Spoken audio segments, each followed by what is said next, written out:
ಕೋಗಿಲು ಲೇಔಟ್ನ 26 ಸಂತ್ರಸ್ತರಿಗೆ ಮನೆ ಹಂಚಿಕೆ ವಿಚಾರಕ್ಕೆ ಸಂಬಂಧಪಟ್ಟಂತೆ 26 ಸಂತ್ರಸ್ತ ಕುಟುಂಬಗಳ ಬಗ್ಗೆ ಯಲಹಂಕ ಪೊಲೀಸರು ತನಿಖೆಯನ್ನು ಶುರು ಮಾಡಿಕೊಂಡಿದ್ದಾರೆ.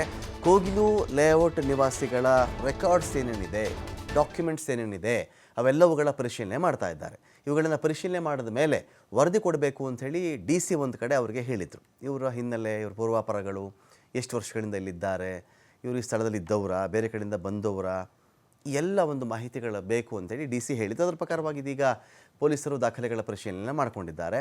26 ಕುಟುಂಬಗಳ ದಾಖಲೆಯನ್ನು ಪರಿಶೀಲಿಸಿರುವುದು ಯಲಹಂಕ ಪೊಲೀಸರು. ಇದೇ ವೇಳೆ 25 ಕುಟುಂಬಗಳು ಇಲ್ಲಿಯವರೇ, ಅವ್ರು ಎಲ್ಲಿಂದಾನೂ ಬೇರೆ ಕಡೆಯಿಂದ ಬಂದಿಲ್ಲ, ಇಲ್ಲೇ ಇದ್ದಂಥವ್ರು ಅಂತೇಳಿ ಪತ್ತೆ ಹಚ್ಚಿದ್ದಾರೆ. ಒಬ್ಬ ಮಾತ್ರ ಮುಂಬೈ ಮೂಲದವನು ಅಂಥೇಳಿ ವರದಿಯನ್ನು ತಯಾರಿ ಮಾಡಿಕೊಂಡಿದ್ದಾರೆ. ಉಳಿದವರು ಹೆಗಡೆ ನಗರ, ಕೋಗಿಲು ಸುತ್ತಮುತ್ತ ವಾಸ ಮಾಡ್ತಾ ಇದ್ದವರು. ಜಂಟಿ ಪೊಲೀಸ್ ಆಯುಕ್ತರಿಗೆ ಯಲಹಂಕ ಇನ್ಸ್ಪೆಕ್ಟರಿಂದ ವರದಿ ಸಲ್ಲಿಕೆಯಾಗಿದೆ. ಇದರ ಪರಿಶೀಲನೆ ನಡೆಸಿ DCಗೆ ವರದಿ ಕೊಡಲಿದ್ದಾರೆ ಪೊಲೀಸ್ ಅಧಿಕಾರಿಗಳು.